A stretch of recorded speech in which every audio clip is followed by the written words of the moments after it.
Looks like we're live. Great. Andrew.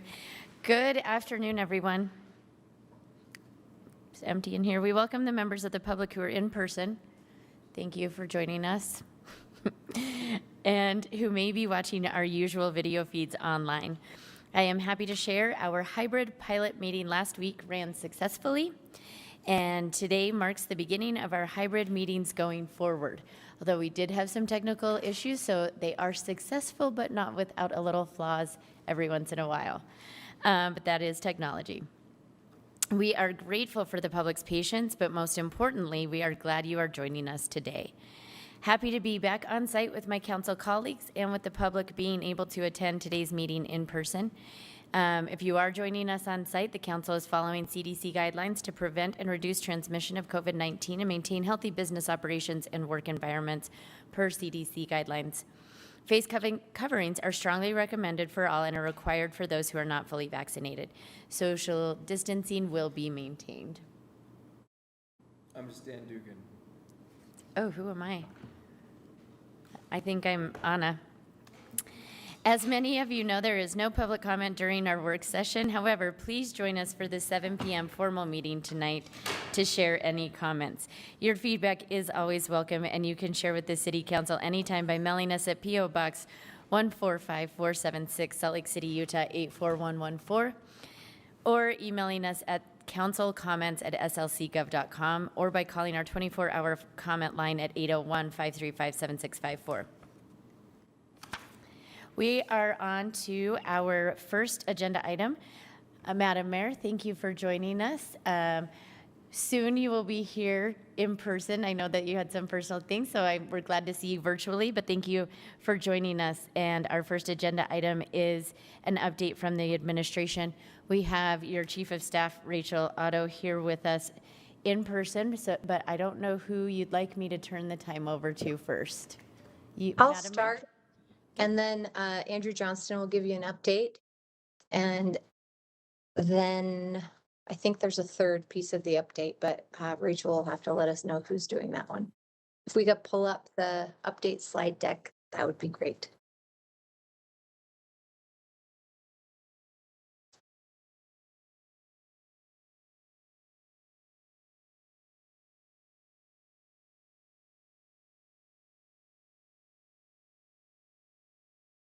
You can go on to the second slide.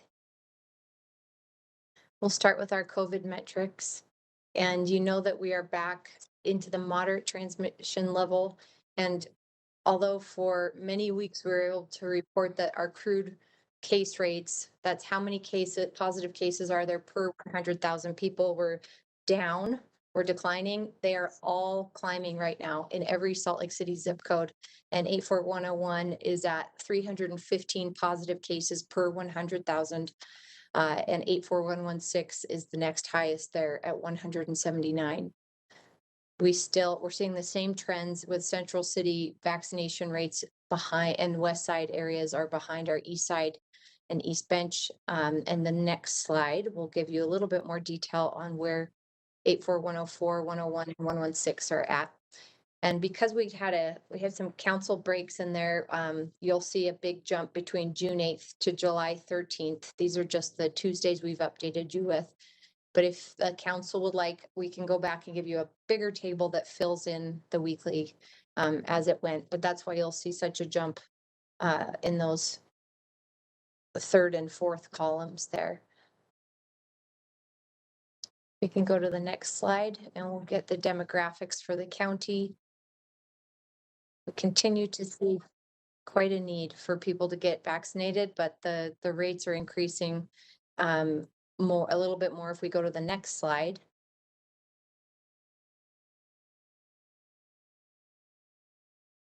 We are still hearing that about 62% of unvaccinated Utahns are interested. So the doors are not closed. And I know that our partners at the county health department are working very hard to try to make those trusted connections with people who are willing still, as the majority say they're still willing to be vaccinated. And our administration is working on a big push for are 3 zip codes in particular that need it the most. And we'll be coming to the council as soon as we can with details on that. The next slide, please.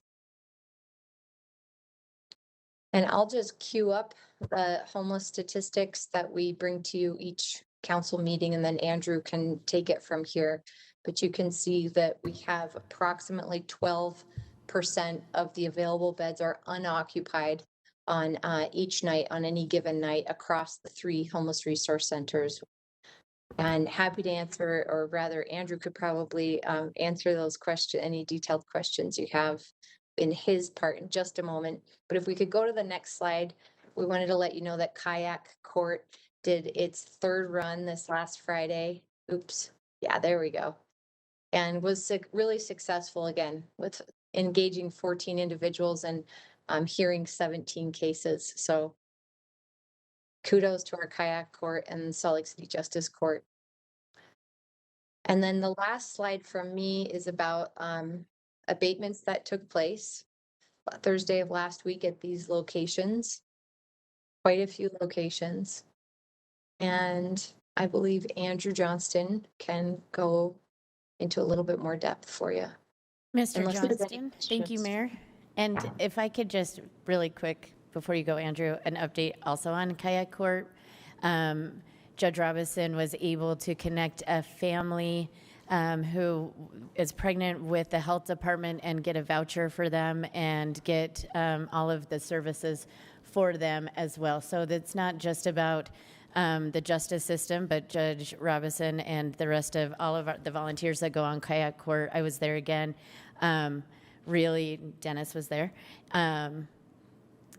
Go above and beyond to reach out and get people services. And so it was very cool. She actually was going to marry them on the river, but they didn't get their marriage certificate in time. So she's going to perform that at another time. But Mr. Johnston, it's awfully awesome to see you on that side of the table in person. We miss you over here, but why don't you take it away for us on homeless outreach updates?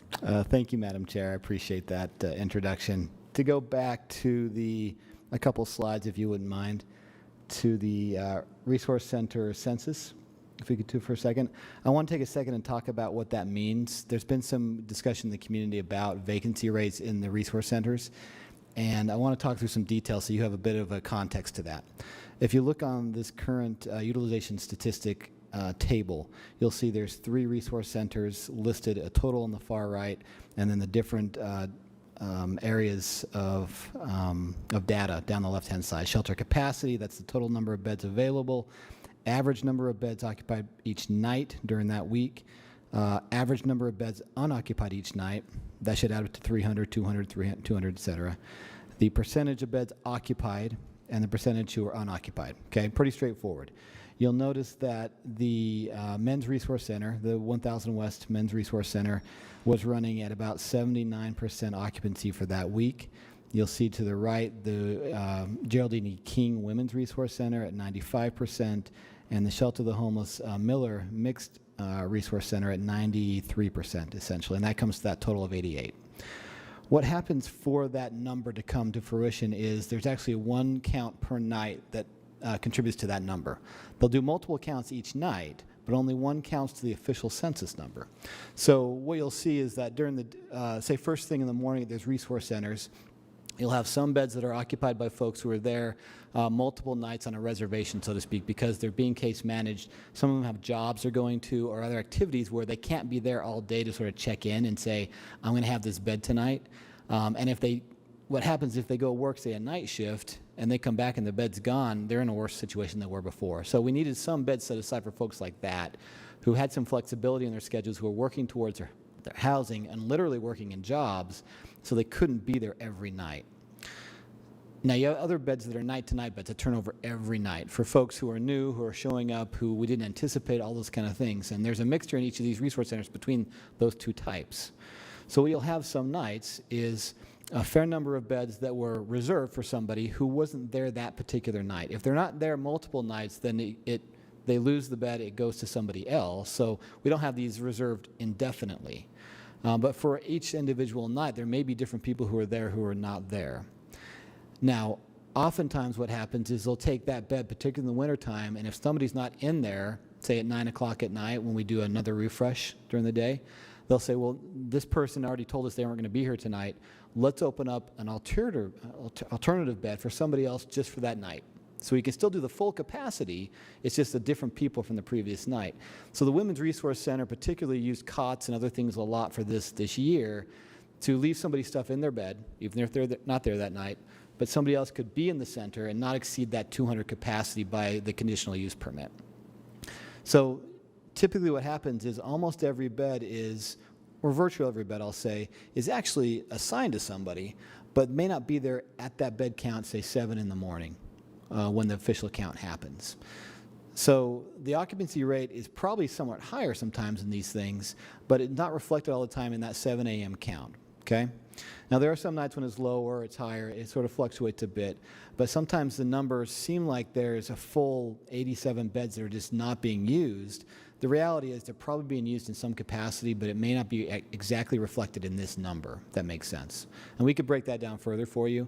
There's a lot of discussion by the providers about how to be most efficient in keeping as many beds occupied as possible with that flexibility of folks who need that ability to not be there for a night or two, okay? All right, that's a long explanation of that. So when you hear people talk about there's a lot of capacity in the resource centers, there is some, but there's not this percentage necessarily every night, okay? And we can move forward to the community commitment program slides. There we go. This is an update on the community commitment program. 3 slides essentially. We'll go to the next slide. We've used the visual of gears interlocked because there's 3 different areas we're going to talk about here. The one at the top is the unsheltered status. And you may or may not be able to see this. I don't know if you can pull it up on your own screens. What that refers to is the unsheltered homelessness. We have about 300 plus unsheltered individuals in Salt Lake City right now, we believe. Now that's technically county-wide, but a lot of them are moving to this city. We also know that we have probably up to 100 vehicle campers throughout the city. Now that's a hard number to sort of track because they move around a lot. Sometimes some are unoccupied, some are partially occupied. It's hard to, but we're guessing it's somewhere in that area, okay? Now, that top number of 300 comes from our last 2 winters and the HIMAS data we have. So in the wintertime, generally we sort through a lot more folks who literally have no place to go versus have a place to go but are out there a lot for business reasons on the street, okay? So we think there's at least 300 folks that literally have no place to go and we don't have capacity in the resource centers for them. Even if we fully fill the resource centers, there's still that lack, okay? When we get to the second gear here, the emergency shelters resource centers on the left, current capacity is just under 1,100 beds. Those are mostly congregate, meaning they're large open spaces, not ideal for COVID transmission or flu transmission or any transmission of viruses, okay? It's worked well in the past, just for bang for the buck, a lot more people in a smaller space, but COVID taught us very well that it's safer to have folks a little more spread out. The third gear is housing stability, and that's the current unmet housing needs for this population in the county. We estimate that we need about 2,950 low-income units, about 3,000, and that's for just those who are homeless and below 40% AMI. We need, of that 3,000, about 450 permanent supportive housing units, like the Magnolia, which some of you have seen, case management on site, services on site. Folks probably have higher needs who live there. And additionally, we need about 85 additional case managers through the whole housing system for this population in the county. Now, to the next slide. Taking that as your context, we'll go to the system. If you have the next slide up. Is it? There you go. System structure and partners. This is how we fit into the system and how it's working or should work right now. At the top, you'll see the State of Utah Homeless Council, which is new this year, and a new state coordinator, Wayne Niederhauser. The Salt Lake Valley Coalition to End Homelessness is one of 13 local homeless councils that is tasked with feeding information up to that state council for a statewide plan. Salt Lake County is a piece of this. Salt Lake City is a piece of this. We have their partners, Shelter the Homeless, which owns the current resource centers, the adult ones, Volunteers of America, the Road Home, Utah Community Action, et cetera, including Switchpoint there, which is planning to open the airport in this fall in September. Next slide. Andrew, if Yep. you don't mind, Madam Chair, how is that all working? Is everybody on the same page with these numbers and what you're talking about with the 300 beds that we're missing and looking at that? So the coalition came up with those numbers based on our data from several years back. The coalition includes all these folks. I'm a representative of Salt Lake City on the steering committee of that. So yeah, we vetted those numbers through the housing authorities, through the providers, and through the state system. So we're pretty confident in those numbers. And how is the system working with this group here? Do you feel like we're moving forward, that we're actually going to be able to make a dent in the homeless population? My opinion, you're asking. Well, I want to know Asking how. if you're going to stop homelessness, you're going to end homelessness. as Still the goal.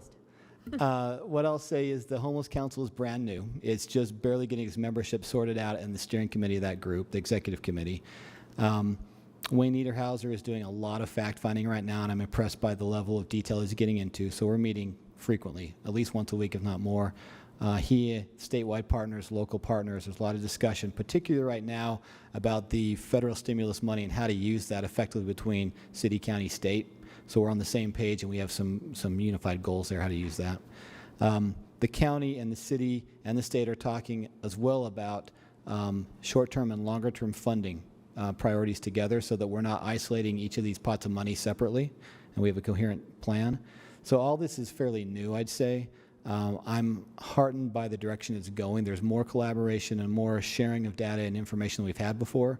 And I think that the coalition itself, in a local way, is bringing forward both that housing study you probably have seen, where that 3,000 number comes from, the cost associated with doing that, the different sub-breakdowns of the types of housing, as well as the need for emergency shelter now, that 300 beds. That's some stuff that we've had in pieces before, but not this coherent and not this detailed. Once we have that, then we have some clear goals to hit. And I think with the funding we have now, I think we can do it. Next slide. This is, go back one slide, I apologize. The plan slide. There we go. So we laid on the left the needs, on the right are our current ideas here and plans. So 1A and 1B go together. 1A is that 300 new beds by winter of this year. We would ideally like to target non-congregate settings, motels, hotels, individual rooms as much as possible, and we'd like to own those as a system so that we don't have to rent something for 6 months, it goes away. We know in the summertime it's equally dangerous for those who are unsheltered outside. It also helps us to know that we have enough in the current level, that emergency shelter part, to meet that definitive need. Now, B has to go along with that, and that's a city-specific thing. It is a camp abatement prioritization plan. So Michelle Hoon and the HART team at the city are working on a very clear, detailed prioritization document that would show here's how we choose where we're going to abate camps and keep camps abated in the city based on some highly sensitive areas, including the resource centers, schools, parks, senior centers, and some mixture of those things together. That's a realization that we probably don't have the capacity to enforce everything all the time, everywhere, particularly with 300 people that literally have no place to go, okay? But that will help us to keep certain areas clear from the larger camps and some of the big health issues and criminal issues we've seen sort of gravitating to those camps. Second piece is the camping ordinance. We have one on the books right now. The mayor and the chief of police have stated that we have not rescinded that in any way. It's still in force. It's a question of how you enforce it and how much resource we have to enforce it, and what's the alternative for folks to enforce on no camping if they literally have no place to go. So you can see how it gets tricky in there. Third piece is obviously what you've dealt with, police vacancies and other law enforcement support. We're going to need that for the health department. They asked for that during the abatements, and also for enforcing our own ordinances, particularly with the crime coming along some of the larger camps. Fourth piece, I believe, is the social worker program, which you've increased, which is very helpful for intervening in certain situations. Fifth is the car and RV camping intervention. That's something we haven't talked a lot about here. It's hard to get a specific number on that. It's also a different population that doesn't identify as homeless sometimes. There are some there who see themselves as living in their car, and that's a temporary housing for them. And by federal definition, sometimes it is. It's literally housing. We know that it doesn't last for some folks very long because the car eventually breaks down, problems happen, they end up without that housing, so they end up in our larger housing need group. but it's hard to intervene in some ways because it is somewhat housing.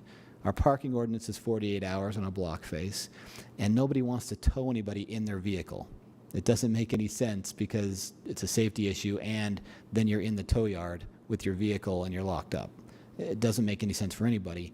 The other piece is for vehicles that aren't operable, it costs a lot of money to tow and to store, and eventually you got to dispose of that, and so a tow company won't do it. They lose money on those. And so we've coming up with a plan, how do we help those folks who are living in vehicles follow our parking ordinance as much as possible so we don't have long congregations in the same place for long periods of time, and bring them into the greater homeless system to get resources to them when they really don't respond to outreach the same way that some of the other camps do. The last piece is the enforcement of the camping and parking ordinance. That's going to have to come along with this. So it's got to work together with enough capacity in the system for beds for folks who need beds, and also enforcing community standards through those ordinances. And we can talk more about that in a future date if you'd like. Number 2 and number 3 at the end are the housing piece, that big cog at the bottom. If the housing is not being created and maintained and stabilized, nothing else in the system works. The cogs work together. What we've run into is when that housing cog stops and we don't produce more, we don't retain what we've got, everything else stops. It can't turn. So we've got to have our city deeply affording housing plan that meshes with the county and the state. Hopefully they'll have housing plans as well. And then we can lay out what we can do as a city in coordination with all of them to keep that moving. Said before, we need about 3,000 units now and about 1,400 every year after this for the next 4 years. It's a lot of housing. We can't do it alone. So we have to have those plans as part of the system. It's got to work together. We can do the immediate stuff in 1A and 1B. We're still going to need 2 and 3 to keep it sustainable after this year. And then the next slide is contact information for me. And again, I want to reiterate for the public and for you all that the best way to, you can contact me anytime, but I'm not the best way to report camps or issues that way. The best way is through the city app if you have a mobile phone and access to that. You can email Michelle Hoon, who's been great about managing this for the entire city. I give her all the credit in the world for this. And you can also call if you really have no access other than a telephone. That's not as effective. It'll take you probably to the main city line. You can leave a message and it'll get through, but the first 2 are the better way to contact folks on these issues. If it's a crime issue, though, if there's crime happening, that's a police call. I always want to clarify that homelessness and crime sometimes overlap in the camps, but not always exactly. We need to make sure we're calling crime in as crime. All right. That is the last slide I have, unless you have questions. We're very far behind, so you can ask Andrew questions at another time. Andrew, that was an absolutely excellent presentation, and congrats to the mayor for picking you, because that was a great decision, and I'm very, very happy that you're in the position that you are to be doing the work that you are doing. So thank you so much for that. Thanks, Madam Chair. And then, so my understanding, Mayor, if I may just continue, is that we have Jesse from Public Utilities here to talk about our drought. And again, I don't want to rush you too much, Jesse, but we are very far behind. So if you guys can be quick, I would appreciate that. We can, hopefully everybody can hear me. I've been having a little bit of mic trouble today, but yeah, we can be quick. So one thing, I had talked with Sam Owens about doing a more in-depth briefing at some point to council or to individual council members, or even to anybody from the administration. So I'll keep this pretty short and kind of high level, and then we can follow up in the next month or so with a more in-depth briefing. One thing, so you know, we've been heavily monitoring our droughts and our water supplies and water forecasts. That's always never far from our minds as we go forward. One thing I do want to address real quick, and again, I'll be brief on this, is there was a recent article about one of our nearby municipalities, Oakley City, that put in implemented a moratorium on construction. I just want to let you know that we're in a much different place than a small municipality like Oakley would be, where they are very reliant on 1 or 2 small springs.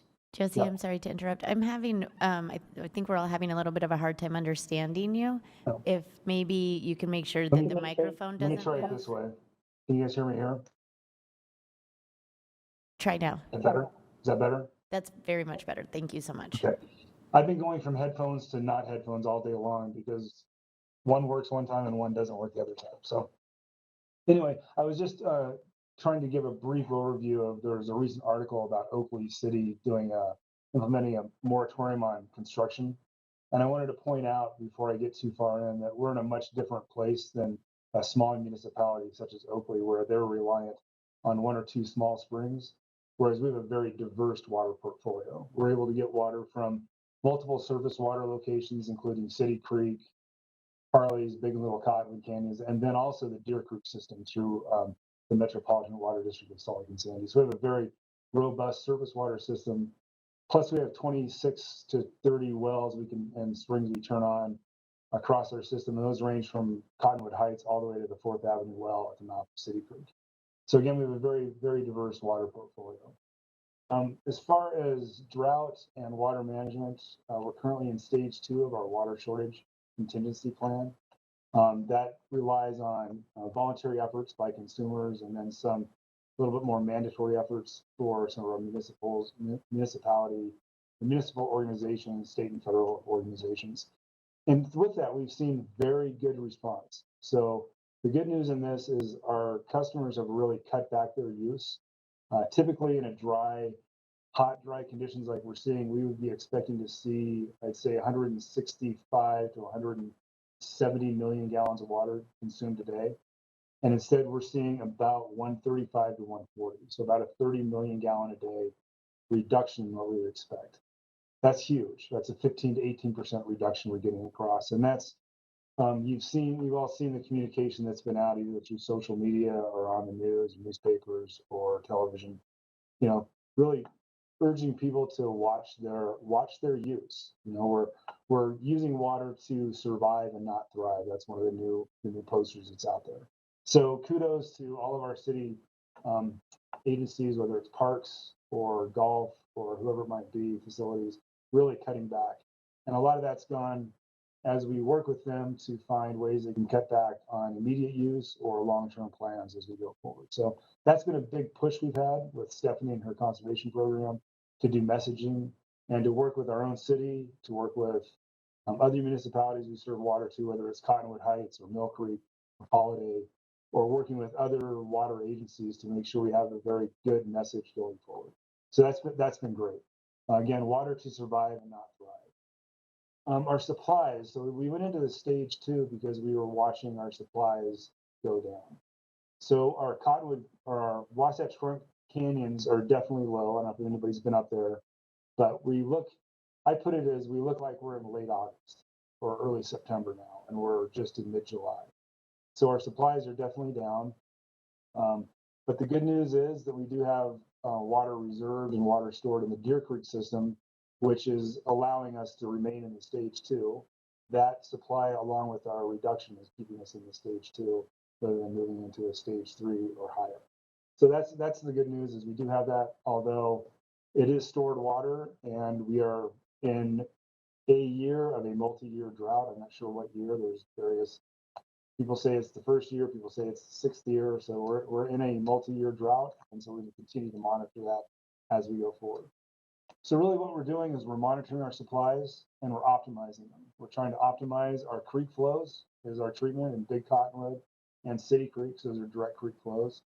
We're using and Little Cottonwood Creek through Metropolitan Water District of Salt Lake and Sandy.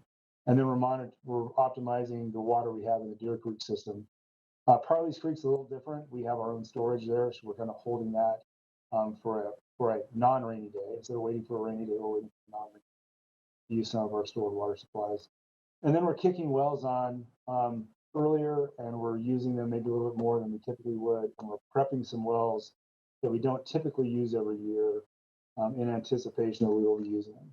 And as an example, the 4th Avenue well, we're currently using that at about 6 million gallons a day. So I'm really happy that we got that up and running for this season. So again, we're really looking at our systems, looking at what we can do to optimize. You won't see us out doing hydrant flushing. We're going to be doing that on an as-needed basis for water quality or testing. Typically, that's something we do on an annual basis, but we're going to postpone some of that because of the shortage. And so in summary, I'll go ahead and wrap it up, so hopefully get back on track here. We need to just continue to push the message, and I'd encourage you to push that with your constituents. push the message to conserve, to thrive, and not to survive and not thrive, I guess is what it is. I might have said that wrong earlier. And then we're going to just continue to monitor our source waters, continue to monitor the droughts, and keep the council and administration informed. As you're all aware, the whole Western United States is in anything from extreme to exceptional drought. And Utah is in extreme to exceptional with a small sliver to the north of severe.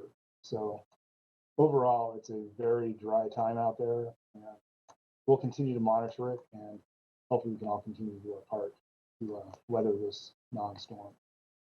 Great. Any questions? Jesse? No, I don't think so. I know you have other members of your team here today, but I think we're going to, I appreciate everyone for being here. And thank you for that update, Jesse. We will continue trying to watch how much water we all use so that we can get through this. So with that, I thank you all for being here, and we're going to move on to, we're skipping agenda item number 2, which is the racial equity and policing. We will have a more update, a more robust update in the future regarding what the REP Commission will be doing in its second year. Item number 3 is a text amendment eliminating the special exception process from the zoning ordinance. Nick Tarbett with the City Council Office I can't talk today. Policy analyst is with us. Nick Norris from the planning, who is our planning director, and Blake Thomas, who is our CAN director. And Nick Norris promised that he would put a 30-page brief into a 15-minute discussion, and I'm holding him to that today. So, but first I'll turn it over to Nick Tarbett.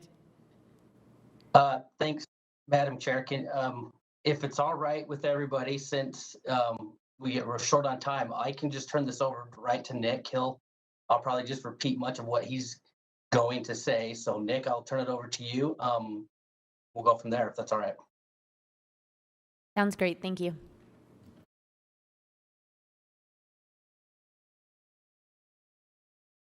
Except if Nick Norris is speaking, we can't hear you. Sorry. When we started this project, we were thinking of all different kinds of names to name it. And so the end result is that this removing the special exception process makes our zoning code easier. It streamlines our processes, removes inequities in how we allocate our planning resources, and it removes barriers. Next slide.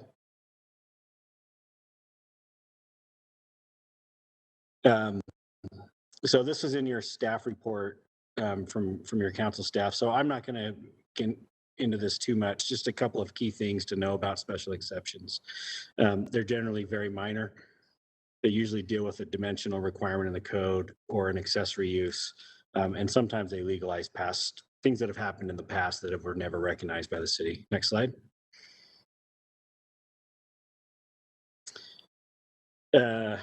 We can stay here. So the city code has 42 different authorized special exceptions, including one big, massive one, which grants the Landmarks Commission the power to modify any lot or bulk standard. We average about 156 applications per year over the last 10 years. 2021, we are on projected to hit 240. So we're about 50% higher than average just so far in the first 6 months of this year. Next slide.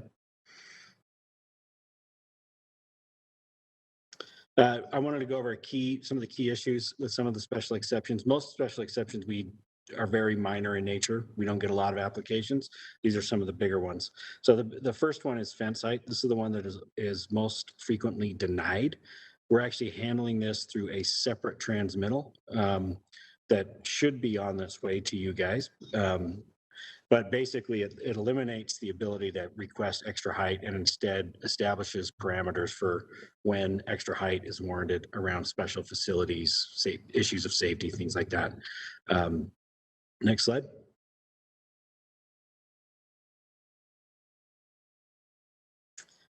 Probably the one that's created the most controversy lately is outdoor dining and removing that process.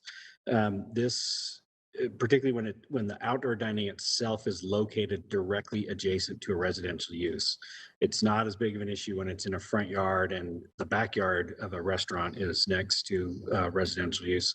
It's when the outdoor dining's in the side or rear yard. So what this proposal does is that it requires a setback. It limits music between certain hours. There's a small little typo. The idea was in the parking chapter is that outdoor dining would not require any additional parking than what is already there. And for some reason, in this code, the word "not" was left out. So we wanted to clarify that. And then one thing we have heard from people who live next to restaurants and cafes and coffee shops is that they actually want some sort of an approval process for that. So I wanted to make sure the council was aware of that. Next slide.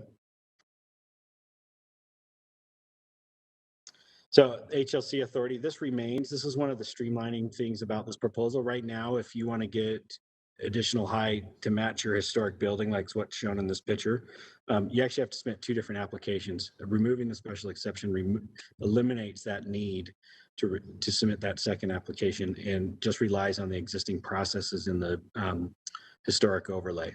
Next slide.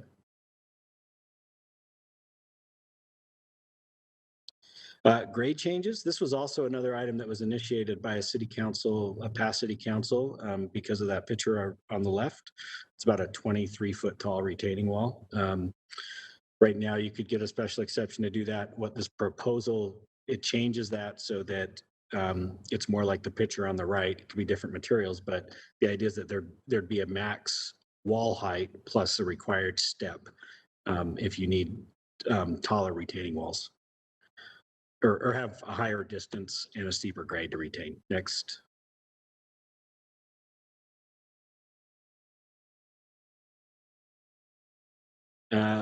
So right now we have multiple processes in our code to get extra building height. This proposal would actually remove those. So we would be relying on the base zoning district. In most of our residential zones, our single family residential zones, where this is authorized mostly, there's already 2 other provisions that help address building height. One is that there's a max of, in most districts, 28 feet. It's less in the SR1A zones. Or the average of the building heights on the block face. So if you're in a block that has taller buildings, then that you could potentially get it taller on your own property. This removes, or you could ask for a special exception. This removes the special exception piece and relies on the previous 2. The Landmarks Commission retains their authority through new construction or major modifications to contributing or landmark site. Next slide. Inline additions. This is probably one of the more controversial special exceptions that we do. This basically are additions to properties that don't meet current setbacks. It's usually on properties that were built prior to about 1950, where they don't meet particularly an interior side yard. The old standards used to be the setback was based on the actual building height. So the taller you went, the bigger setback you needed.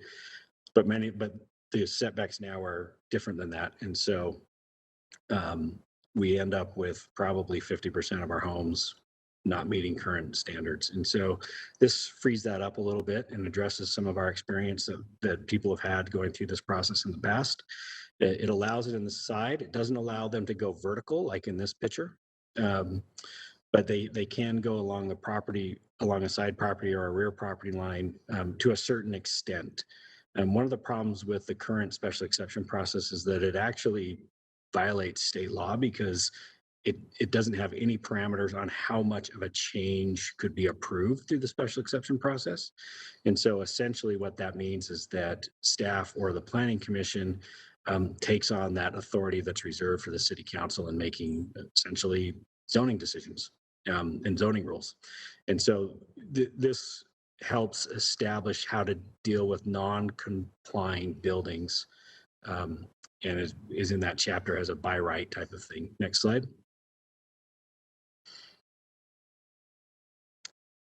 This is one that's kind of a little bit out there. This is accessory building height changes. So if you have a taller building, then you could potentially get a slightly taller accessory building. So it allows if your building's over, right now in the R1 zone, you can only go up to 17 feet if you have a pitched roof and 12 feet if you have a flat roof accessory building. This allows some increases if the setback is increased on a foot for foot basis and your home is, the principal building is taller. Again, this was another section that we just recently discovered a typo with a number. It's outlined there in the presentation that we'll plan to correct. But basically, it's intended for a multifamily zones for a pitched roof structure to be also go up to 21 feet instead of actually decrease. Next slide.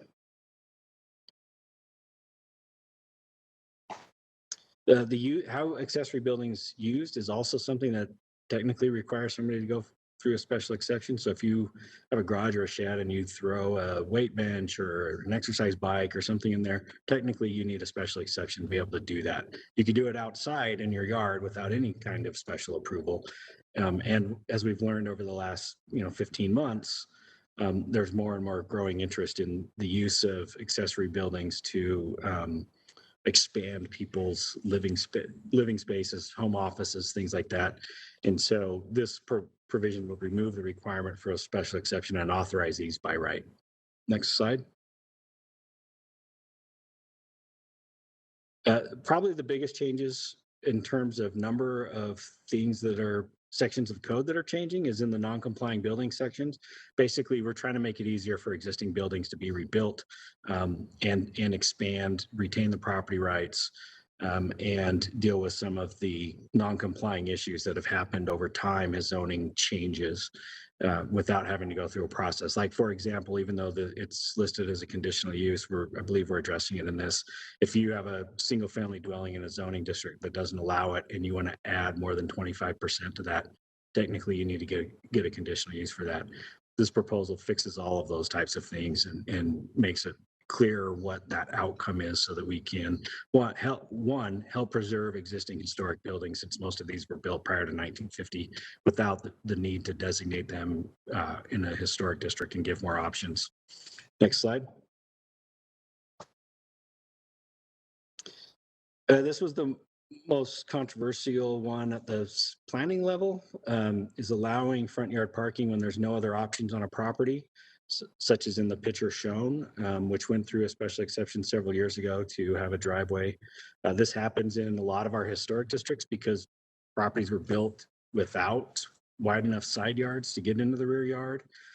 Planning staff was of the opinion that this shouldn't be allowed. The Planning Commission wanted it allowed, and they made recommendation to you to allow it with in certain instances, very limited, with certain parameters as far as dimension, basically enough room for one off-street parking stall if there's no other option on the property. Next slide.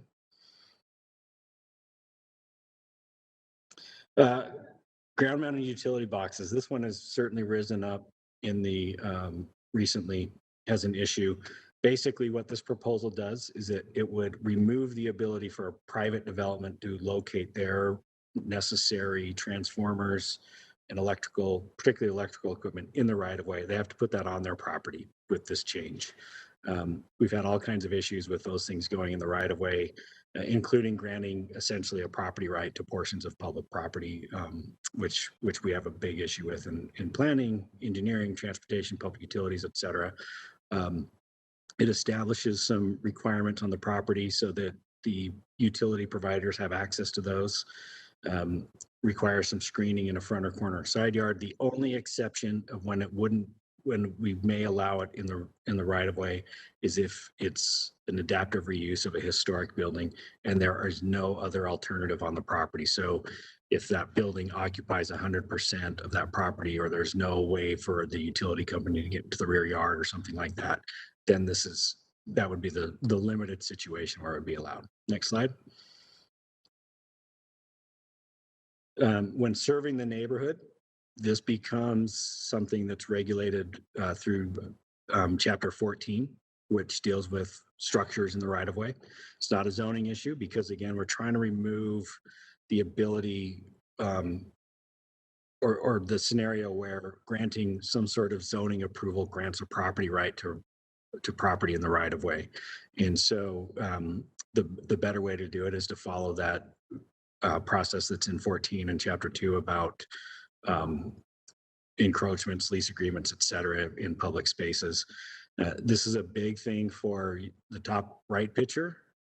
That's the equipment necessary to underground, very high voltage, high capacity power lines. So you can see it is a pretty significant amount of infrastructure that has to go in there with that various switch gear. And then the picture on the left is one of the things that happens with small cell towers when there's a light attached to it and we need to use what's called an H frame to hold the power meter. Right now, those things are taller than what the zoning code allows, and so every single one of those has to go through a special exception, even though the impact of the H frame itself is fairly small. Next slide. So again, this just reiterates what I've already said. Removes this stuff from the zoning code and moves it to Title 14. One of the things that we want to do is make sure that we're maintaining our ability to utilize our rights of way in multiple different ways, whether that's planting street trees, protecting street trees, protecting underground utilities, the ability to add cycling infrastructure or widen sidewalks. So all of those things, we want to be able to have more say in what's happening in our right of way instead of having this process in the zoning code that kind of that trumps that basically. Next slide. That's it. How did I do, Amy? Councilmember You Fowler, actually sorry. did great. You know, you can call me Amy. I think you're at like 14 minutes. So good work. Council members, any questions? Yes. Okay, Councilmember Wharton. Thank you, Nick. I know that this is going to free up a lot of, hopefully is going to free up a lot of staff time for planning, and that's certainly very important to me and to the city. And so in that sense, it makes it better for us. How does this make it better for the public? So the primary thing is what it does for property rights and individual property owners, in that it gives them more flexibility by right in how their property is used and what they, particularly with these kind of ancillary types of things. But it also reduces, because of some of the qualifying provisions that we've added, it reduces the impacts of some of these things, similar to what I showed with the grade changes and retaining walls. And so those things become less impactful to neighbors and more predictable to the neighbors, and they understand what can be expected next door to them or or around the corner or nearby. And so that's a big push for it. It also, like I said, helps us create more reasonable standards to promote the reuse and the appropriate expansion of historic properties by retaining that ability with the Landmarks Commission, but also granting some more flexibility outside of historic districts for preserving those homes. And so in those areas where we have, particularly where we have historic districts and slopes, which is a good number, Capitol Hill Avenues, University District, it really does actually provide some flexibility in how our zoning code applies in those areas. With generally those standards that we put into the code were based off of conditions of approval that were pretty typical on those things. And because more than, I'm trying to think of the percentages, but it's north of 95% of all special exceptions are approved at the staff level. And only a very small number are denied anyway. And so this helps, if that's the trend that we're seeing, and most are denied most are approved without any sort of contact, even though they're noticed, the immediate neighbors are noticed. We felt like this was a beneficial thing for how we administer our code and also for how people use their property. Okay. Thank you. Thanks, Nick. Council members, any other questions? Great. Well, we will set the date for a public hearing tonight at our formal meeting. Public hearing will be on August 17th, and we'll look at taking potential action on this on August 24th. I know your team has put a lot of work into this, and it's been through a lot of discussions, so looking forward to this. And I really liked the name Removing Barriers. Let's just call it that, or the whole list. Let's make the ordinance have all the list in there. Thanks, Nick. Thank you. You are actually on agenda item number 4, which is the Administrative Decision Appeals Text Amendment. We're, huh? Oh, we're not? Oh, we're okay. We are not doing CIP discussions tonight. So, Nick, go ahead. All right. Madam Chair, thank you. I will give a quick intro and then Daniel will give the briefing there. This is a briefing on a proposal to amend the city code pertaining to the appeals of administrative decisions. Those are made by the Planning Commission, the Historic Landmark Commission, or the zoning administrator in the administration of the zoning ordinance. These amendments would clarify which matters can be decided by the city's appeal hearing officer, who can appeal the decisions, and when an appeal can be stayed. These proposals are being done to bring city ordinance in compliance with state law. And I'll turn the time over to Daniel. Thanks, Nick. So this is a text amendment proposal initiated by the City Council, and this proposal would change code in the appeals chapter of the city zoning ordinance. So just for quick background, the appeals chapter regulates appeals of zoning-related administrative decisions.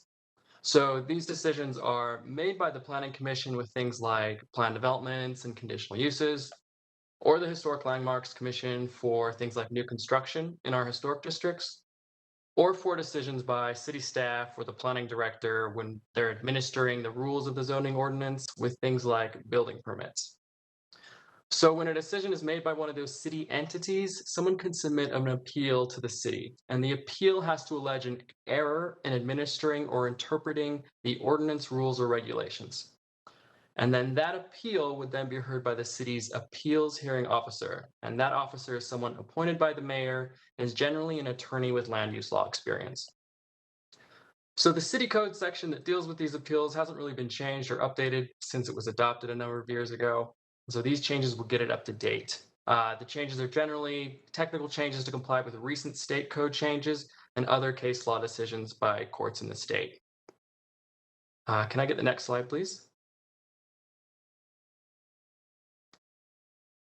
Oh, thank you. So there are a few key changes. The first is to clarify the authority of the appeals hearing officer in the city code itself.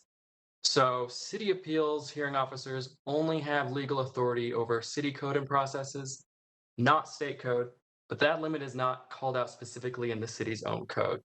So the proposal updates the city code to make the limits of the city's appeal authority clear. And for background, appeals dealing with state code have to be appealed to state court for a decision, but we have received some appeals dealing with portions of state code, and that's been problematic because the authority of the officer hasn't been made clear in our own code. So this would be to help prevent those future appeals. The next change is to add a reference to state code in the city's definition of an appellant. So the state legislature in 2020 made changes to state code that clarify which third parties can submit appeals of land use decision. So third parties in this case are someone that is not the city and is not the applicant or the developer that's asking for a permit or a land use approval from the city. The third party definition has been narrowed by the state to what is termed an adversely affected party. And that's defined as someone who joins the associated property involved in the decision, a neighbor, or someone who will suffer direct damage from the decision, and that being distinct from a general community impact. So the proposed city code will add a reference to that new state definition of an adversely affected party to clarify who can submit appeals. The third specific change is that decisions would not automatically be stayed, or in other words, put on hold when someone submits an appeal application. So instead, when appealing a decision, an appellant would have to specifically ask that the decision be stayed within their appeal application, and the hearing officer would then evaluate it to determine if a stay would prevent some substantial harm from occurring. So that's intended to align with state code and case law that provides a presumption of correctness to commission decisions. And additionally, it does help avoid meritless appeals from delaying implementation of commission decisions. So those are the main changes. The remainder are minor wording and other technical clarifications to the code language itself. But with that, I'm happy to answer any questions about the proposal. And we do have the attorney's office here to help answer any of the legal questions. Excellent. Thank you, Daniel. Council members, any questions on this matter?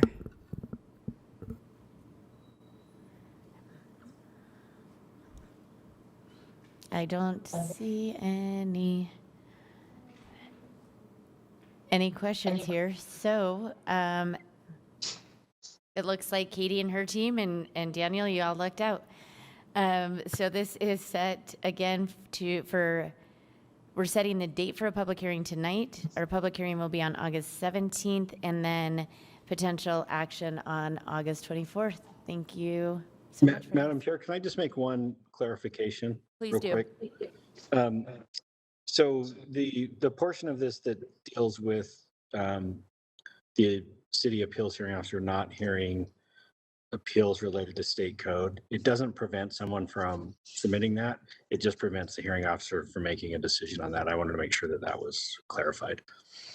Right. So would the hearing officer only make a decision on the city code claims, and then they would have to take the state code claims to state court? And could they, I presume they could take both of those claims to the state court as well. But if they submitted it with the city would look at the city code.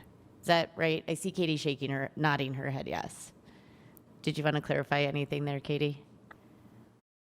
That's absolutely correct. And Nick, I don't know if you had anything to add to that, but that's exactly right. It just clarifies the authority of the hearing officer as to city code provisions. Okay. The one thing I just realized I was a little concerned about is that it gets rid of that automatic stay.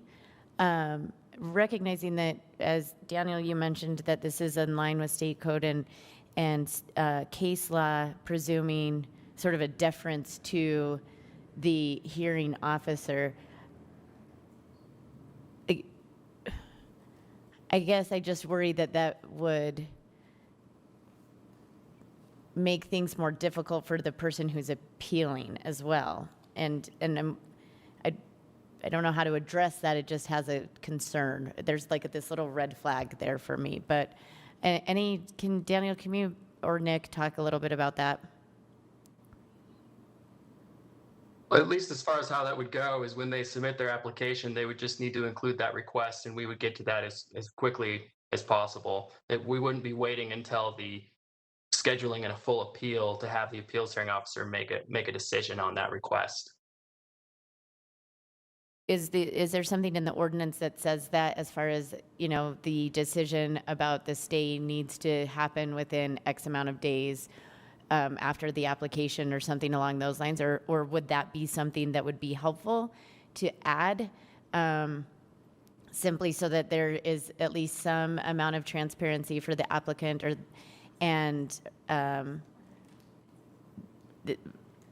we aren't just waiting and like we're continuing or not continuing or things happening and then it's like, oh yes, that did harm me and nobody gave me a decision in a timely fashion.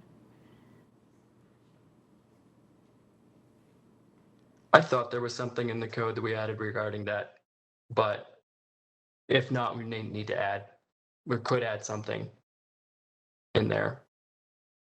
We can look into that further and discuss it with the attorney's office and see what alternatives there are if there's not something in the code to deal with that. Yeah, I think I would like to see something and at least look into that a little bit more, of having some sort of deadline for that stay decision. And that's all I had. Anybody else? Awesome. Thanks, everyone, for joining us today. All right. Look at us catching up. We are on a rezone, agenda item number 5, rezone at 329, 331 South, 600 East. We have Nick Tarbett from our council staff, Caitlin Tubbs, a principal planner, Wade Budge, who's the representative for the applicant, and Blake Thomas, the director of CAN. So I will turn it over to Nick Tarbett. Thank you, Madam Chair. As you mentioned, this is a rezone for the property at 329, 331 South, 600 East, from RMF 35 to RMU 35. The purpose is to allow for a cafe, eatery type use in the existing building. That's the short summary. I'll turn the time over to Caitlin. She may have a map that would be helpful to see it. But there's not much to the background there. Thank you, Nick. You got it spot on. This property is owned and operated by Encircle Family Services Center. And as Nick mentioned, they're looking to establish a small cafe and eatery for their patrons, which is not currently allowed in the existing zoning. You could proceed to the next slide, please. And next slide again, please.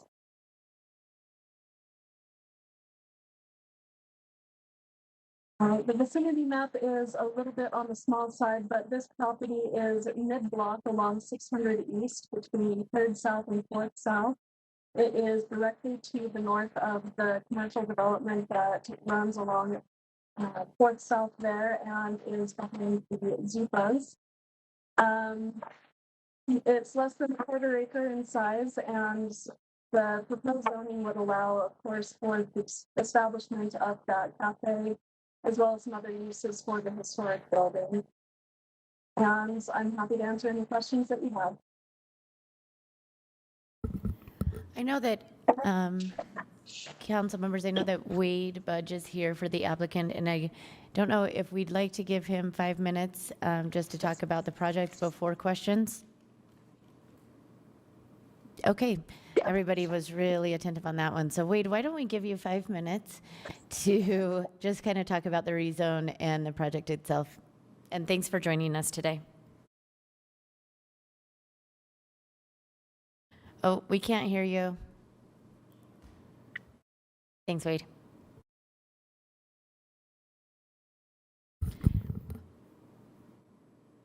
Nope, we still can't hear you.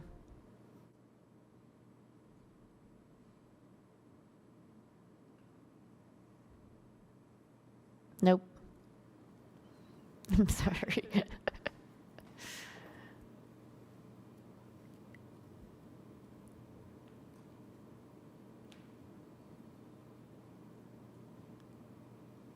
he's not getting audio in the WebEx itself either, so I wonder.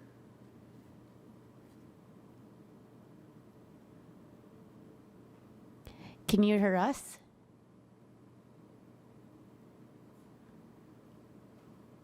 Nope, nope.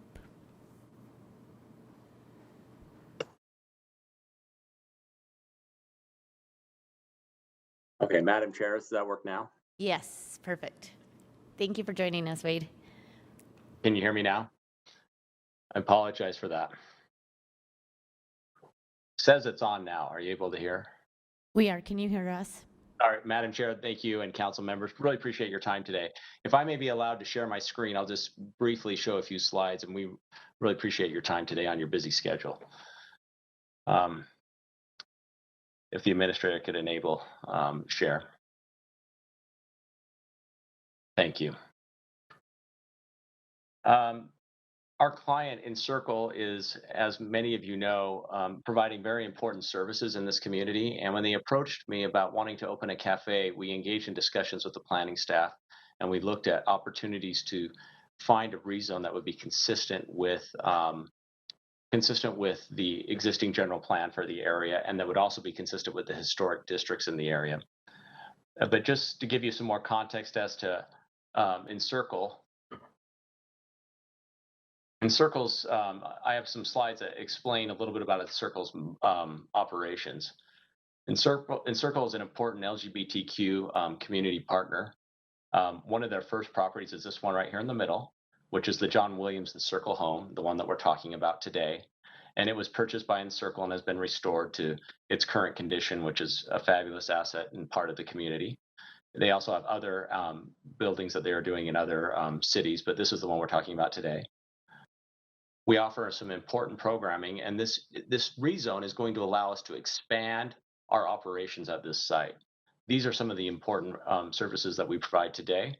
And as we go through the general plan and tick through the various values that are identified in the general plan, we note that a number of the things that we're doing and that we're looking to do with this rezone marry real well together with what's in the general plan. And this is just a summary of some of those. I won't read them, but if anyone wants to stop me and talk to me about any of those, I'm happy to show those.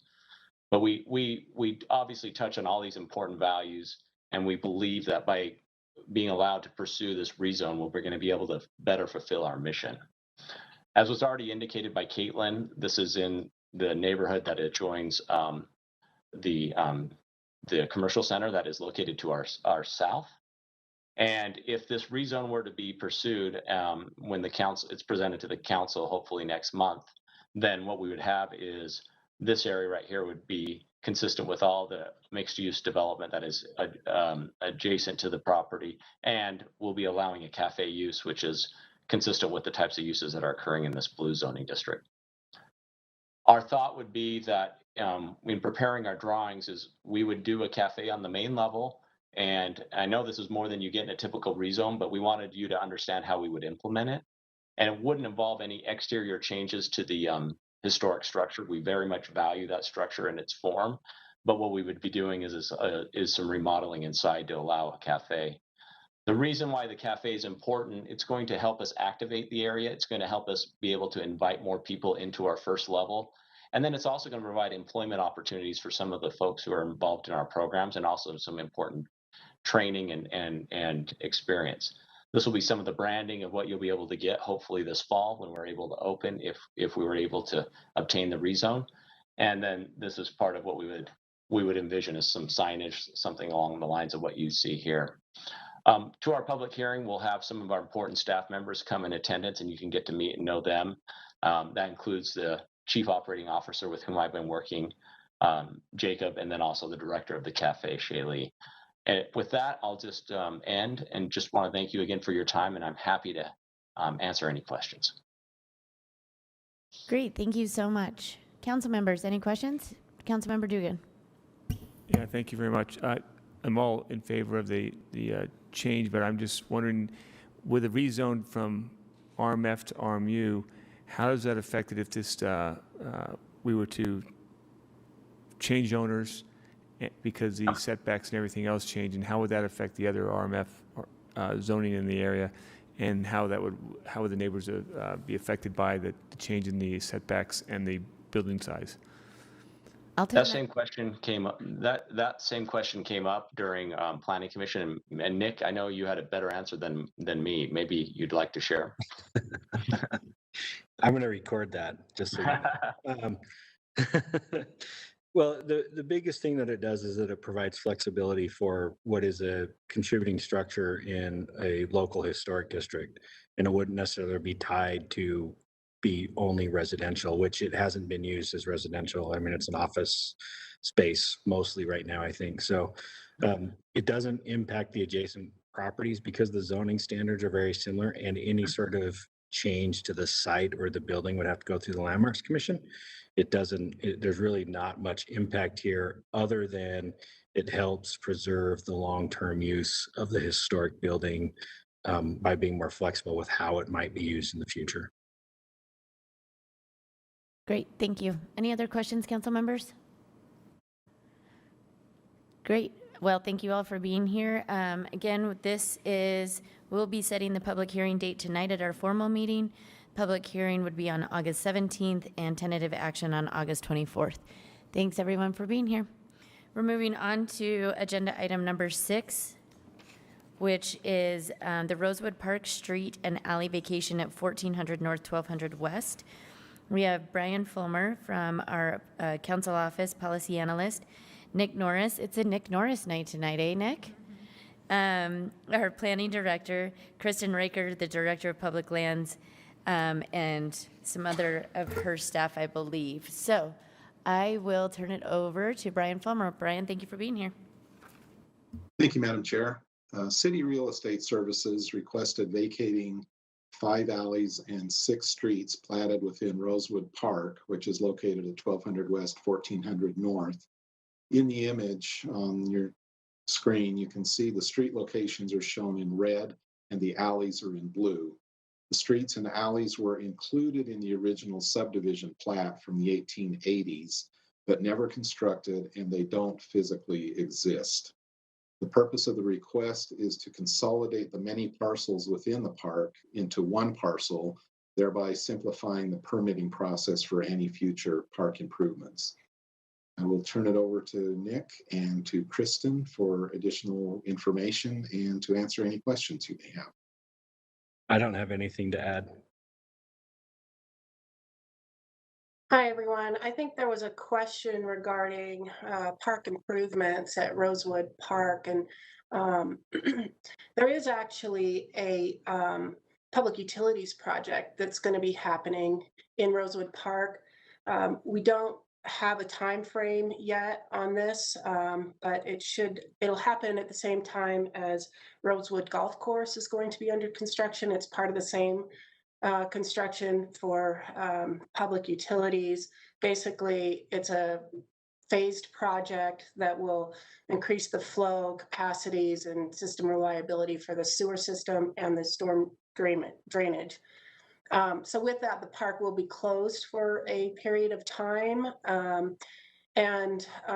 With that, Public Utilities has offered to provide some park betterments as they tear up the park and then rebuild the park. They've agreed to a few different items in the park that will help the functioning of the park. And I'll just run through those really quick. There's a new walkway that will be widened so that our park vehicles can move through the park. 2 concrete pads for picnic tables, additional trees and planting along the walkway. There'll be new ADA compliant sidewalk entrance from 1200 North. There'll be a removal of non-functional park amenities, which is actually 2 softball fields. The outfields there are dangerous because they intersect with a walking path, and so they're not used as baseball fields or softball fields, excuse me. So those will be removed, and it'll be a multi-use ball field, grass only, and Public Utilities will pay for the readjustment of the irrigation system there. Let's see, there'll be new pavement, curb, gutter, and sidewalks in the park. The parking lot will receive paving.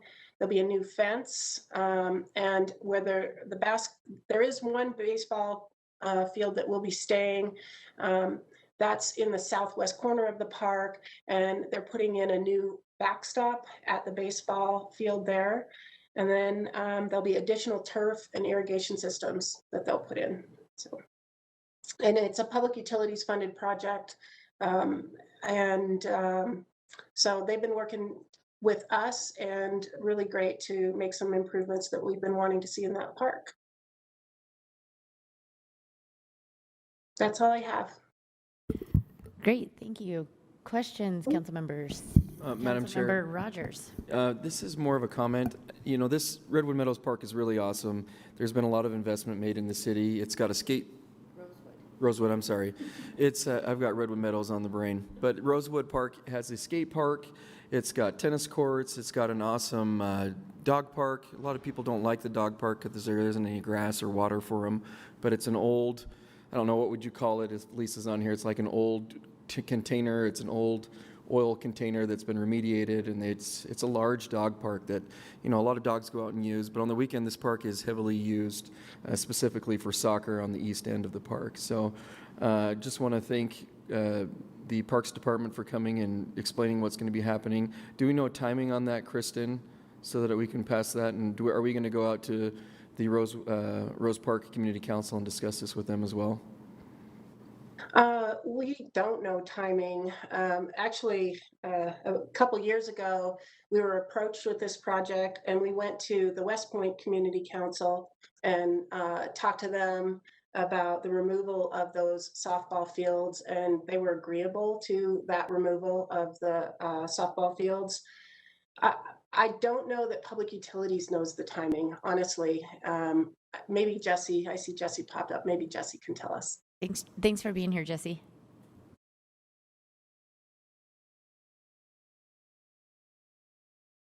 I think you're muted, Jesse. Maybe he needs his headphones this time. Or checking your, checking your audio connection. It says muted, Jesse.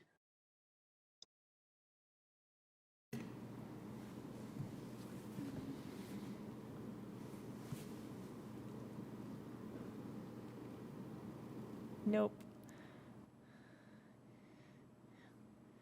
If you check your audio connection and set it to your system settings, sometimes that helps, or we can follow up with an email and get a timeline on that. I get a thumbs up. That's good. Great. Council members, any other questions on this agenda item?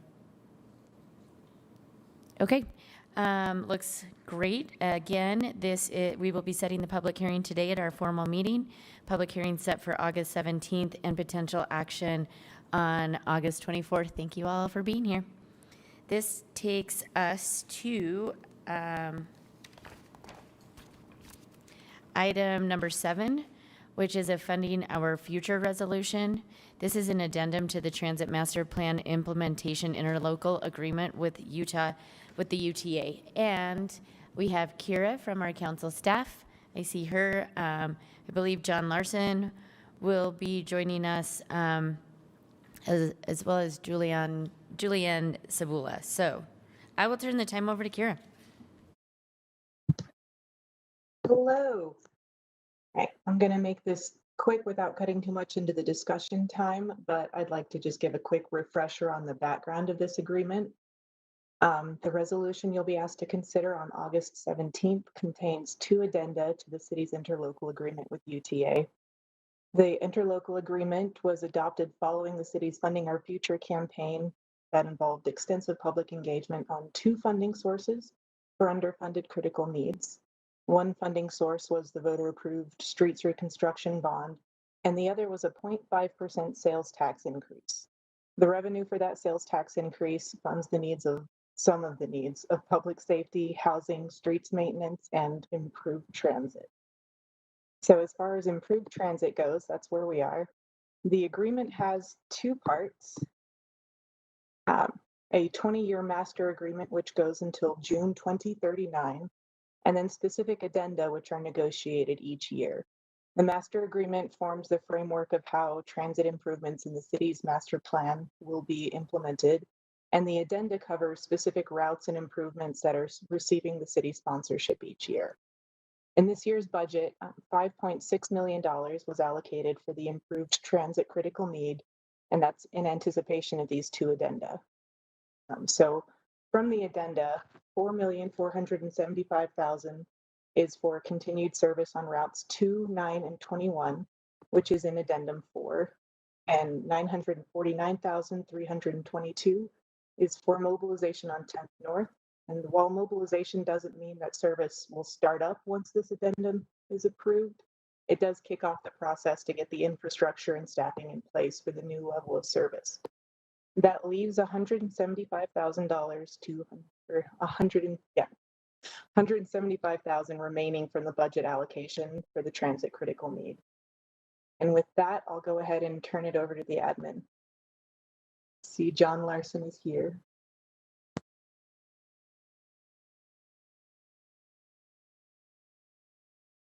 Okay, can you hear me? My computer is a little laggy. We can hear you. Okay, great, thank you. I always appreciate the opportunity to speak to all of you, especially about transit. I appreciate Kira did a great job summarizing the background and the issues. I think, an important thing here is that the funding for this was approved in the budget. And so really all that we're asking at this point is just approval to then enter into the agreement with UTA in order to spend these funds. Another important thing to note is that 600 North was not on that list because, and the only reason why is because UTA is actually planning to cover the cost for that route. So the city does not have to cover that. At one point, a couple years ago, we did think that the city would have to do that. So this is really, the mobilization costs would just be for what's known as the Route 1, which goes on 10th North, up 9th West, and then to South Temple to the U. So, and then John, I'm going to interrupt if you don't mind, Sure. but Councilmember Rogers has a question or comment. Yeah, if you go to our policy questions in number 5, it has some questions on here. It says staff understands that there are significant delays or increased costs to implement those routes, meaning 600 North, as planned in addition to lingering pandemic-related uncertainty. The current Phase 1 map does not yet include a projected route for 600 North. So I don't know if that's from UTA or if that's from you, Director Larson, if we need to have I think we should have a formal update on that to discuss specifically timing and looking at that. I know that we're not going to be funding that because UTA looked at that as a significant route for them. Correct. Yeah, and we'd be happy to set up a briefing and loop in UTA staff as necessary or appropriate. Their current plan is to take what's currently the Route 205, which goes on 5th East and ends at the intermodal hub.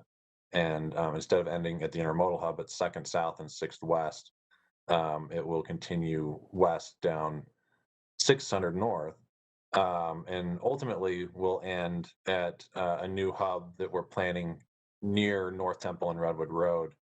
Temporarily, it will end somewhere near Redwood Road and about 4th South until we can get the North Temple hub going. But the 6th North and 10th North routes are part of a package. It's a package deal. We need both of those going in order to be able to remove the current service that's in Rose Park. So the only reason it wasn't on the map is because it's not city funded. It would be UTA funded. Is that listed in our interlocal agreement that is part of it, that 600 North would be funded through them? No, the interlocal agreement focuses on the service that is paid for by Salt Lake City. So 600 North is not, since we're not paying for it, it wasn't included in the agreement. I know, I just worry that last minute UTA might do a bait and switch and decide not to do it. Do you know what I mean? Sure. And we do have Nicole Bordeaux. I don't know if, as appropriate, if could jump in. Yeah, of course. Nicole, do you want to join us? Hi there. Hi, thank you, council members. Thank you, Councilmember Rogers. So for the plan for the 205, it isn't in the agreement right now, but I can tell you that it is part of our service for August Change Day 2022. So it is in our 5-year service plan, which was adopted by our board, and that is the 205 route extension that does cover that corridor, Councilmember Rogers. And then also we're looking at if it'll be 15-minute service, and then if we are 30-minute service, and then if we add more, it would be 15-minute service as of August 2022. So that is the plan as of today, and that would come online then. Awesome. And Nicole, is 10th North still slated to start on August 2022 as well? That would be if this agreement goes forward, yes. So that is the Route 1 that we're discussing in this conversation. Thank you. John, did you want to continue any discussion, or do you want to just take questions? Did you have more to present? But yeah, The only other thing that I wanted to mention is that with the money that council has allocated for capital funding to support this program, we've been hard at work in partnership with UTA, building bus stops, dozens of bus stops throughout the city, mostly along these routes.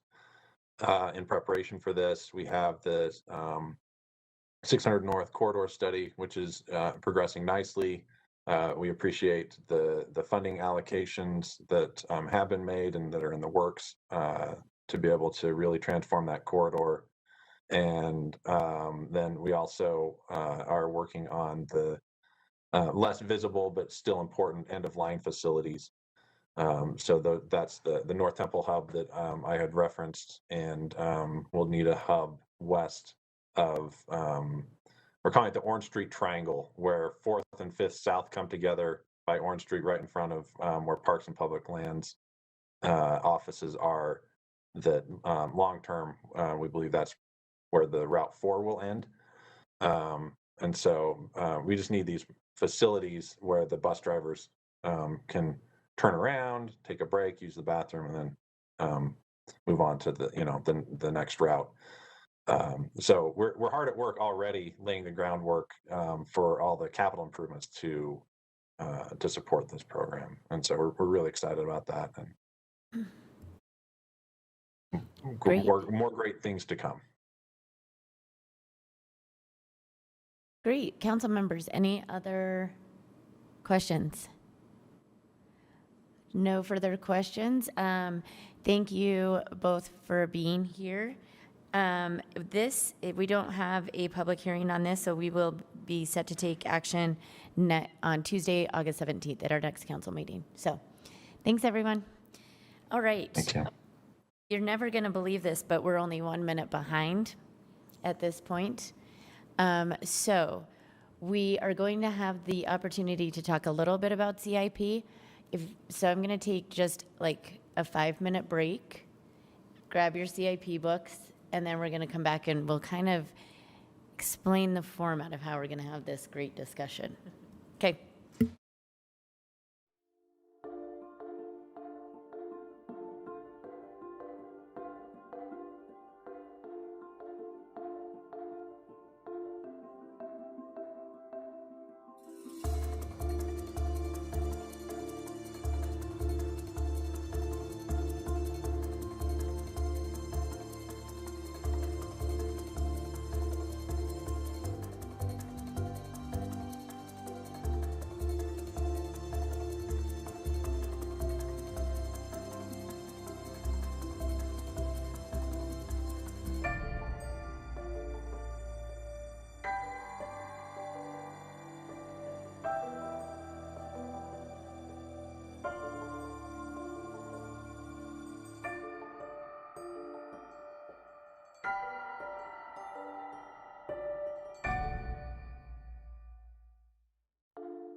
sorry. Are we really? Yeah, Oh, okay. for real. Welcome back, council members. So we have a little bit of time to actually talk about CIP, which we didn't think we were going to have. But I know that there are some unfunded projects that council members are interested in finding a way to fund. So I think without having crazy long discussions, I might just mute you.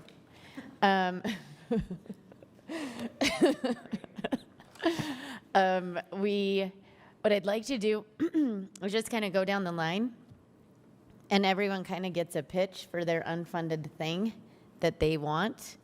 And Ben and our staff and people, I'm not saying you're going to get it. I'm just saying you get to make a pitch for it. But Ben does magic, and I know that Can and Callie do magic and find things and pennies and couch cushions that sometimes we are able to fund, or at least partially fund, some of the unfunded projects. And so, it's like Shark Tank right now. You get to make your pitch for your unfunded project. I'm going to start with Dan, and we're going to go down the dais this way. Okay? And if you don't have anything, you can just show your support for something else. I don't know. But Dan, you get to go first. Why, thank you very much, Madam Chair. I appreciate that. So my one pitch for District 6 would be item number 54, which is the Coach Mike's tennis courts. And I'm pitching that, because the Coach Mike tennis courts is supports and uses across the whole city. It's not just a D6 tennis courts. Its use comes across the whole district, residents of all ages and socioeconomic levels. There's about 1,000 players a week that use these facilities, and just a third of them come from D6, but a third come from other districts, and another third from outside. And the court reconstruction is necessary to continue playing tennis on these courts. And the local community's done a great job of fundraising for the bubble, but the courts are also necessary, and it works together as the construction goes together. So it's a year-round use. It's the only public tennis courts in the city for year-round with the bubble. And the one other bonus about this project is it has limited need of any engineering support from its staff. It's pretty much, they can get a contractor. It's easy. It's just pouring tennis courts. They got to remove asphalt courts, pour tennis courts, and they got the system going. And it's across the whole city. I want to really emphasize that because we've had some people talk about it, and we've had players from the west side who've actually played on the courts and then got scholarships at the university. And they would never have had that opportunity if it wasn't for Coach Mike's tennis courts. So I'm really pressing hard for the Liberty Heights tennis courts in the District 6. So thank you. Council members, any discussion? I just have a question, and maybe staff knows better than I do. I just remember Coach Mike's getting, was it ZAP tax? I'm trying to remember. Was it? Yeah, it was the most recent allocation from the county ZAP tax funds. And anyone remember what that total was and what it was used for? I can look it up. Thanks. The one program is the one area that the city is not really donating money to it, but the county has, and a lot of foundations.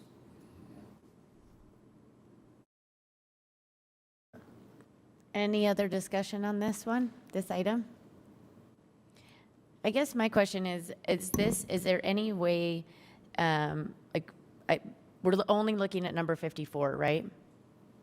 I'm only looking at number 54. All the Liberty courts, it had 3 of them. Their top priority is number 54. And we know it has to be 500,000. Is there any way that it could come down off of that? Can they phase it? Are there other opportunities there? I asked the question because currently there's they're asphalt courts, and they have a bubble that they always remove, but they're going to have a permanent bubble, which really reduces the cost of removing and replacing a bubble. And to have the bubble, you need reinforced concrete. And so they've fundraised for the bubble, and they got a lot of donations from across the city and some big foundations to fund the bubble. The courts are necessary funding, and you got to do them together to make the project worthwhile. Now, the $500,000 came from the city engineers. I think if they work with the contractor, it may come down. It all, again, the cost of concrete, the cost of labor, the $500,000 could possibly come down, because if you do the bubble and the concrete at the same time, it could come down. And without any necessary needs for the city engineers, the price would also come down. So that's all. I think the possibility of the price coming down is there. Madam Chair? Yeah. It seems to me like they put the cart before the horse a bit on this project with buying the new roof before the floor. That was they had the fundraising for the bubble side of the house, looking at the city to put in their pitch for some of the construction work. And to be clear, the bubble is being installed next year regardless, correct? That will all depend, possibly not, because if they're going to put it on asphalt, it may not be really economically suitable, because if you got to take it back down and put it back up, that's going to add a lot of cost to you. Okay. Any other comments? Just a James? follow-up to the ZAP tax. When's that next round of funding coming through? And, when are those applications due? And I'm not sure when the next round of ZAP tax is. In reference to your earlier question, it looks like $1.5 million was the amount in fiscal year 19, and I've got it listed for an Oak Tennis Pro Shop. And I don't know if that was 2 different rounds of funding or if that was the total amount for the 1 year. And for recreation, the way that Salt Lake County does it is they actually bond, and so it's not an every year availability. I think that it would have to be approved by the voters again before there would be another round for recreation. They do approve annual subsidy amounts for arts and arts and parks. But in terms of capital improvements to parks, it looks like that was a bond that has then been spent. So, Madam Chair, if I can just share the Zoos, Arts, and Parks tax, the applications will be accepted again in 2025. That tax has a 10-year sunset. It's the 0.1% of the sales tax bond, and it goes every 10 years. And so the applications will go in 2025. And then in 2026, the voters will vote on the bond. Thank you, Kristen. And it was called the Oak Hills Tennis Center was the name of the ZAP application. That's why it said Oak.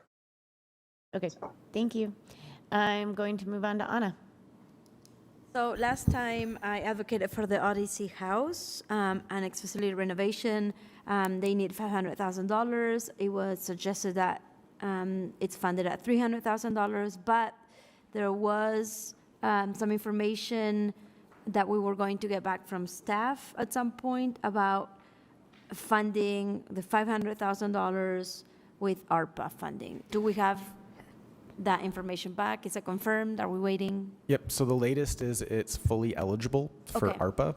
So if the council wanted, you could either do the $300,000 that the mayor recommends with ARPA, or the full funding, $500,000 with ARPA. And if you were to bring in the ARPA funding, we would need to do that in a budget amendment, but it would free up $300,000 of general fund for another project. Right. So I think that's what I would like to do, use those ARPA funds because it is eligible. It's a great program, and it helps with, fathers that are single, raising children, and are trying to get out of drug and substance abuse. So that's my pitch for that. And then the $300,000 for for the tennis or for You're like whatever Oprah. else. Yeah. Anna, trying to do that. Thanks. Okay, Jamesy. Yeah, I was going to suggest number 59, but I'm working with Lisa Schaefer, and she's going to be working with the administration and Kristen Riker in the Parks Department to fix the Rosewood, Redwood Meadows Park. So I am excited about that. So I'm actually going to go to item number 68, and that is the Capitol Hill traffic calming area. I know that that is another resident looked at, promoted, researched project that I think would be extremely helpful for the Marmalade area, specifically with all the trucks that go through there. It is a problem, and it's a big separation between, on 300 West, between the Warm Springs Park and those that live on the west side of that 300 West area. So I'm going to let Councilmember Wharton really lead out on that, but let him know that I'm with him on that. Thank you, Councilmember Rogers. Thank you. I really appreciate that. I wasn't sure if you were going to go, Madam Chair. I'll wait. Okay. I'll go last. So I have a couple points here. So this is a really important issue to me. I've been talking about this for several months, and this is really a project about saving lives that's critical to not only the lives of individuals but pets in the area. There have been fatal auto pedestrian accidents literally on every border of this, to the north, to the south, and to the west. And this project would go from roughly 3rd and 4th West all the way up into Capitol Hill and including East Capitol Boulevard. And so this is multiple different projects that have been worked out over a long period of time between engaged and concerned residents and the Transportation Division.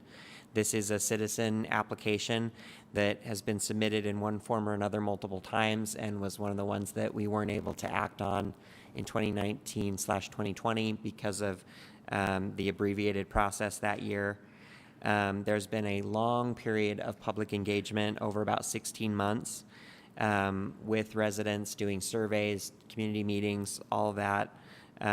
This is for the most part, a shovel-ready project.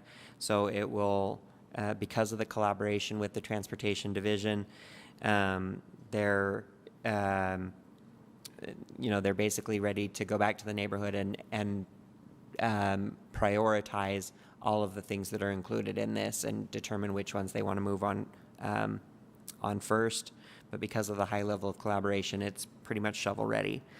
So as I said, the map includes parts of Marmalade and Capitol Hill, including East Capitol Boulevard. This is regionally significant because this is the northwest gateway to the city.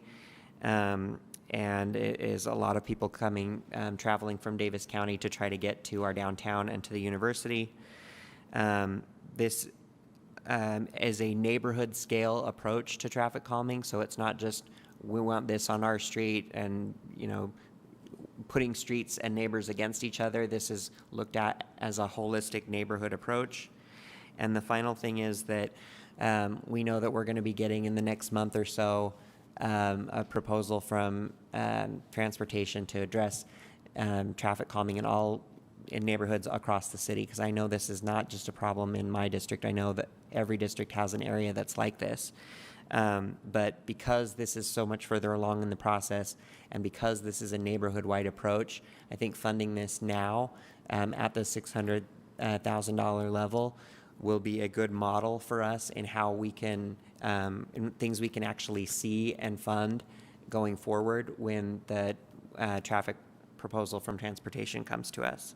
So I would propose funding this at $600,000 from the general fund, or $3,000 from the general fund and $3,000 from the money that we're going to save from, what, 300, yes. What did I say? 3,000. No, 300,000, 300,000 that we're going to save from the Odyssey House.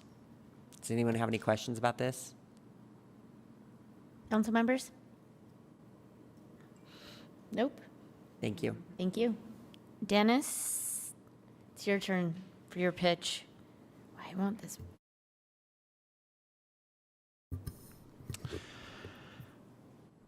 I'm torn. There's, of course, lots of good projects in here, and I feel as though a lot of them have to do with very similar scenarios, like the traffic calming. So I'm still working on numbers, but I would very much like to look at a more general proposal. So I'm sorry I don't have more for you at the moment. Oh, you're fine. I sprung it on everybody, so. Well, I think that comes to me. So I was. Is he on? Yeah, he wasn't able to rejoin. The garden.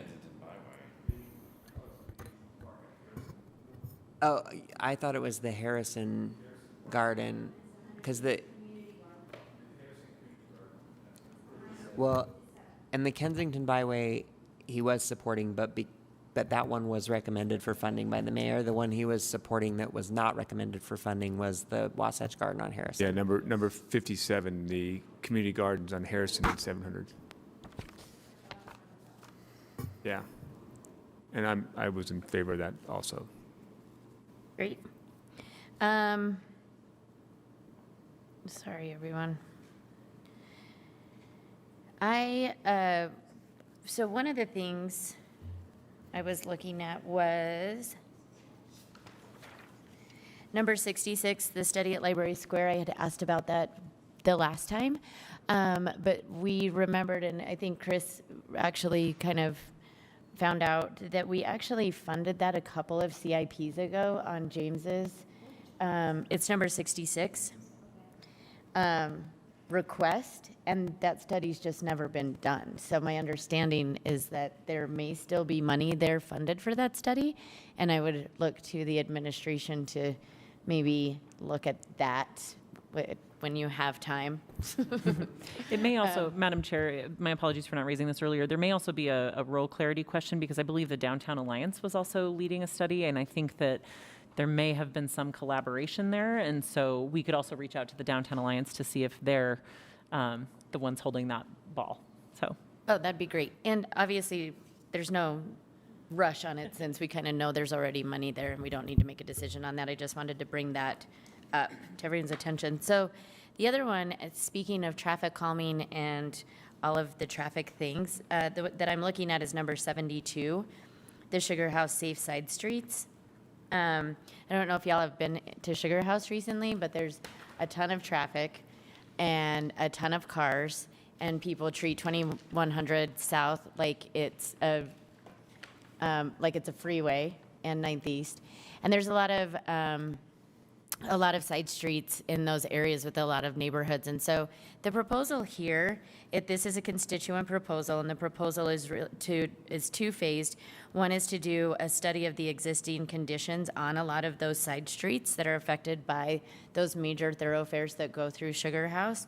And the other is to actually have some design and construction of some projects in the area for traffic calming.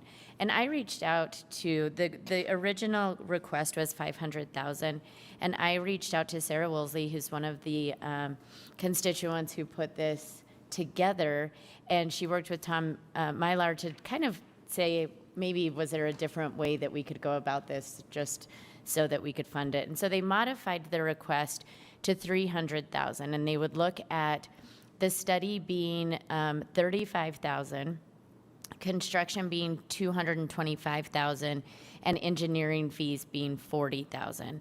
And so I know we don't have a ton of extra money, but I would like to fund the whole $300,000. If we couldn't, I think we could. I would like to do the $35,000 for at least this study.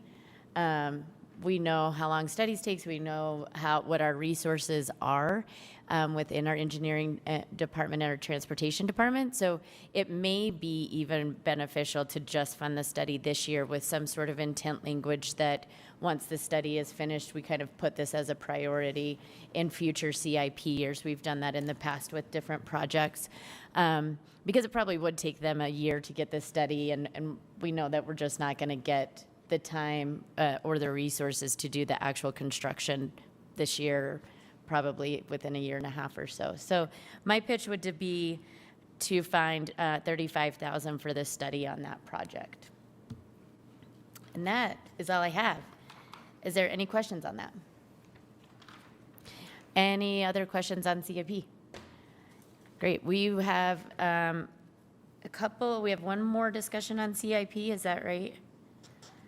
We've got 2 more scheduled, August 17th and then August 24th if needed, with the vote needed August 24th to meet the deadline under state law. Perfect. And so August 17th is also another public hearing date as well, correct? Correct. So for all of those people that are advocating for their projects, we will have a public hearing date on the August 17th. And that's that. So with that, we will, thanks everyone for, oh, sorry, Dan. If Ben could give us a update on the ARP rescue plan funding and how that fits into the CIP projects. So 2 parts. We heard at the last meeting interest from council members to have a broader discussion about the remainder of the ARPA funding with the administration, which could happen in August before you vote on CIP. We're also tracking, I think it's 8 different items to follow up with the administration on ARPA funding, and there was new Treasury guidance which expanded allowable uses again for ARPA funding to include things such as open spaces. So this could change which CIP projects are eligible for ARPA in the broader direction. So more projects might be eligible. So we're hoping to have that list of which CIP projects are eligible for ARPA in addition to the Odyssey House for your August 17th discussion. Thank you. Great. Anything else, council members? Okay, thanks everyone for being here. We are on number 9, which is our campaign finance reporting and personal campaign committees. We have Jennifer Bruno here with us. We also have Cindy Lou Trishman, our city recorder, and Lauren Schaefer, our deputy city recorder. Thank you all for being here. I know that this will probably be helpful information for everyone. Right. So, under traditional voting, Salt Lake City would have had 6 campaign finance report periods by date. Right? Can you speak closer? Closer? Is that better? Great. So under traditional voting, Salt Lake City has 6 campaign finance report periods by date. I'm going to go through them, so bear with me. But it's February 15th, which is due every year. The July 1st report, which is due only on election years for candidates up for election that year. The pre-primary report, which is due 7 days before the primary, which is roughly a month and a half after the declaration of candidacy, due on August 3rd. Unsuccessful in a primary, due 30 days after candidates were eliminated in a primary, which would have been September 9th. The general report, due a week before the general election on October 26th. And the post-general election report, due in December, 30 days after the election. Since there's no primary this year, due to opting into ranked choice voting without a primary, 2 of the campaign finance report periods are no longer enforceable, and because of that, it reduces the transparency of campaign finance prior to the general election. Our office, the Recorder's Office, has raised the option for consideration to add a report period between June 29th through September 6th. This report would be due on September 9th. The idea behind these dates was just that this report combines the 2 unenforceable reports and creates a new reporting period only when opting into ranked choice voting without a primary. The report would become available about a month and a half before the general election report / the general election, and would also end about a month after the declaration of candidacy period. Adjustments from this discussion can be added to the motion sheet in order for the ordinance to be updated to reflect this conversation. If you decide to move forward with the date of the report, we can adjust it, but it will impact the final report completed prior to the general election. That was a lot of information. But I'm here. What can I help answer? Council members have any questions? Yes, Councilmember Morton. Thank you. Just quickly, in the event that let's say that we write this ordinance and then the state, I know there's been some encouragement to modify the state law that this is based on, and let's say that that becomes permanent, because right now it's a pilot program. Will it be easy to, like if the candidate declaration period moves earlier into the year, will it be easy for us to just change the dates on this ordinance so that we can meet that if that deadline moves? Yeah, under 103208, we're allowed to enforce basically our own stricter ordinances under state statute. So we can move report periods around as long as they're not the state enforceable ones. So like the October 26th one is a state report. The primary reports would have been state reports, but any ones we create, we can move around as we see fit. Okay, I just want to make it easy that because this is kind of a moving target because it's a pilot program, I want to make it easy to make adjustments if it becomes permanent and if there are changes to the law during the time period that it's a pilot program. Yeah. Okay, thanks.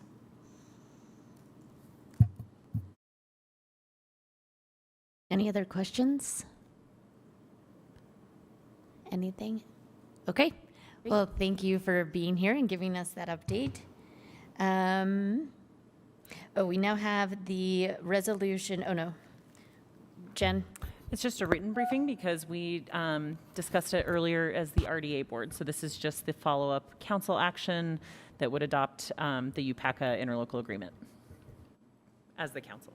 And it's on your formal agenda tonight under new business. Perfect. Yes. Yes, that is, yeah. Okay. Report from the chair and vice chair.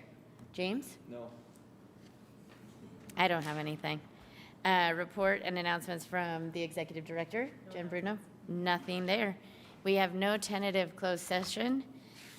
Friends and family, we are done until our formal meeting at 7 p.m. Thank you. You're welcome. Oh, one thing, the parade is this weekend, Days of 47 parade. So if you live downtown, expect a lot of street closures on Friday morning.